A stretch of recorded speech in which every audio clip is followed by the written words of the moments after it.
Ngayon papalamig na ang simoy na hangin. Pantanggal lungkot daw ang pakikipag-usap o kaya naman ay pakikipag-video call. Ay, sana all. Pero matuwa pa kaya kayo kung sa kalagitnaan ng inyong video call, may biglang magpakita na kakaibang nilalang. Sabi ng kapatid mong lalaki na may dumaan. Hinala ni Caris, multo raw ito ng isang bata.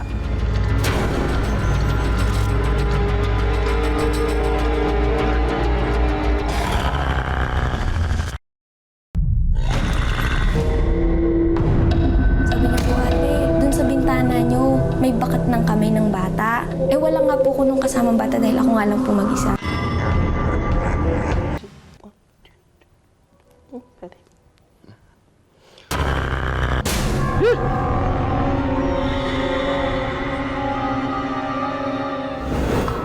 Ang mga kwento sa social media, nahahaluan na rin daw ng kababalagahan.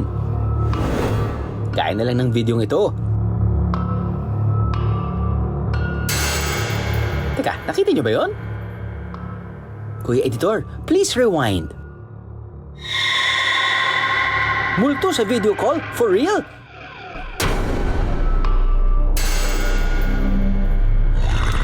That day po kasi, mag-isa lang po ako nun sa bahay. Tumawag po ako sa mama ko. Hello, mama! Hello, baby! May iba pa raw na nilalang na gustong sumali sa usapan nilang mag-ina. May dumaan. Pero ang pag-amin ni Caris, noon pa man daw, may nakikisign in ng kakaibang nilalang sa kanilang bahay.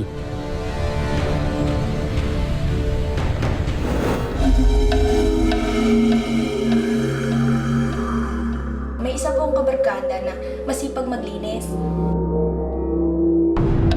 Sabi niya po, ate, dun sa bintana niyo, may bakat ng kamay ng bata. Eh wala nga po ko nung kasamang bata dahil ako nga lang po mag-isa. Yung bata, makulit po yun eh. Isa sa kwarto po, mga laruan, nilalaro niya. Ganun lang po.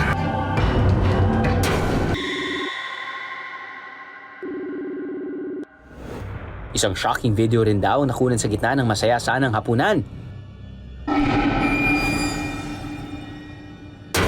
Ang mangkok sa mesa, bigla nilang daw gumalaw.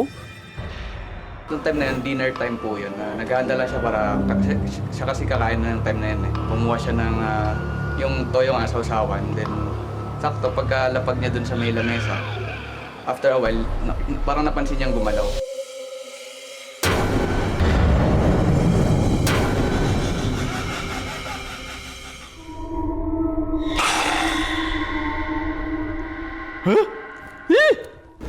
Pero kung siyensya ang pagbabasehan, posibleng may kinalaman daw ang inaakalang kababalaghan sa tinatawag na friction. Ang friction ay isang uri ng contact force kung saan pinipigilan niya yung magkaroon ng relative motion sa pagitan ng dalawang object na magkadikit. Ang decreased friction ay ang pagbaba or paghina ng friction force between two objects in contact. Mas mababa ang friction force, mas malaking chance na magkaroon ng pagdulas or paggalaw sa pagitan ng dalawang bagay. At kung mapapansin nyo, kapag glass ang table, makinis or smooth ang surface. So, mas malaki talaga yung chance na magkaroon ng sliding friction or paggalaw sa pagitan ng mangkok tsaka ng lamesa.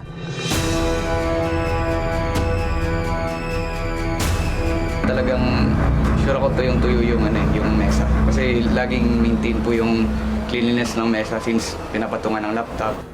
Ngayon naman, pagalawin naman natin ang baso. Ang investigasyon, nagmumultong bata. After that incident, did you experience anything else? As of now, ang nakikita ko is hindi siya parang imposible ganyan kalapit sa'yo tapos hindi mo ma-sense. So, in that absence, ang nakikita ko is it's actually your hand movement. Kasi, hindi yan makakaalpas sa'yo yung ganyan kalapit sa'yo.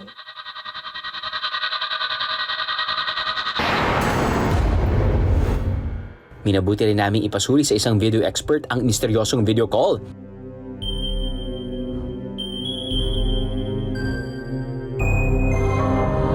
surprise, meron naman talaga. May dumaan.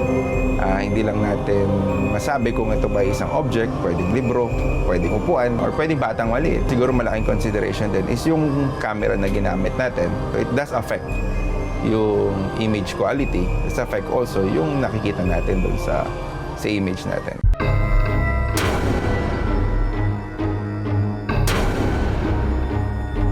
Sa social media, patok na patok ang mga kwentong kababalaghan. Medyo mababa pa ang social media literacy ng mga Pilipino. Akala nila lahat ng napapanood nila sa social media ay mga totoo at hindi na sila nag-iimbestiga.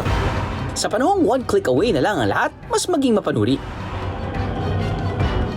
Dahil bago pangunahan ng takot, siguraduhin hindi tayo nililin lang ng ating mga mata. Aha!